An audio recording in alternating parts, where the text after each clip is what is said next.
தமிழக அரசு பேருந்துகளை சுந்தரா டிராவல்ஸ் என விமர்சனம் செய்த முன்னாள் முதல்வர் எடப்பாடி பழனிசாமிக்கு அமைச்சர் சிவசங்கர் பதிலடி கொடுத்துள்ளார்.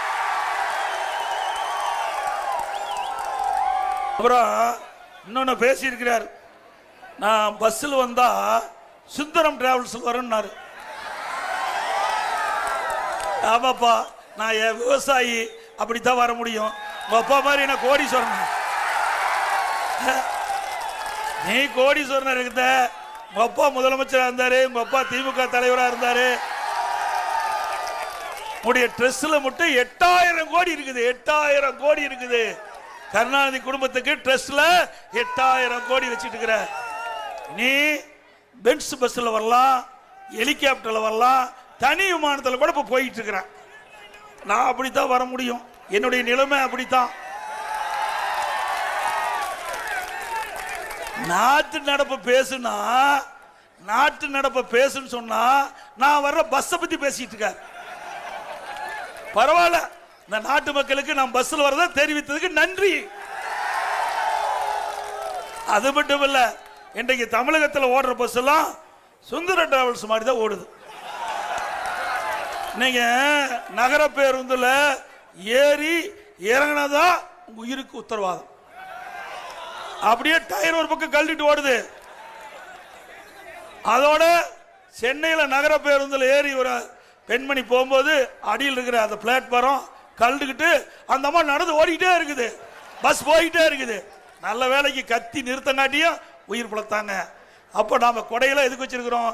மழை வந்தா வீதியில் உனக்கு பிடிச்சிட்டு போவோம். பஸ்ஸில் ஏறினா மழை வந்தா பஸ்ஸில் ஒழுகுனா கொடை பிடிக்கிற பஸ்ஸை வச்சுக்கிட்டு என்னை பத்தி கிண்டலா பேசுற.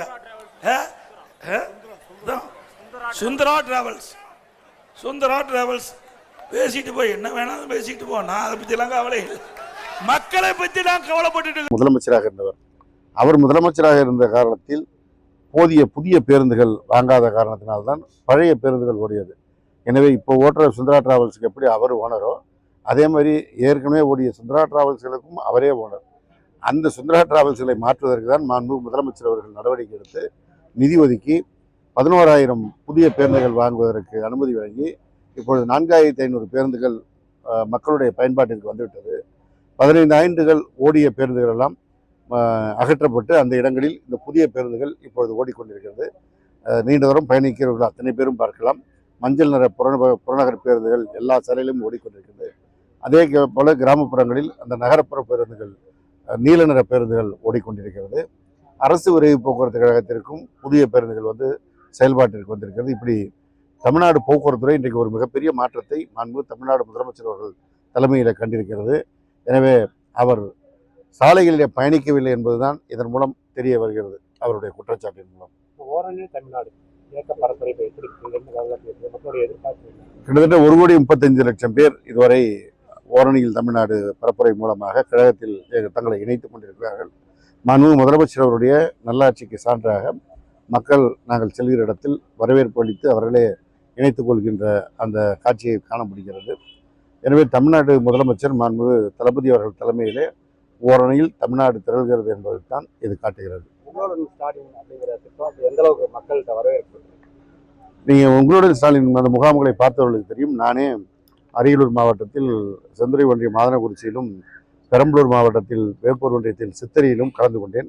2 இடங்களிலும் மிகப்பெரிய அளவிற்கு மக்கள் திரண்டு வந்து தங்களுடைய மனுக்களை அளிக்கிறார்கள். 15 துறைகள் மூலமாக 45 சேவைகள் வழங்குவதற்கான மனுக்களை அந்த முகாம்கள் மூலம் பெறப்படுகிறது. எனவே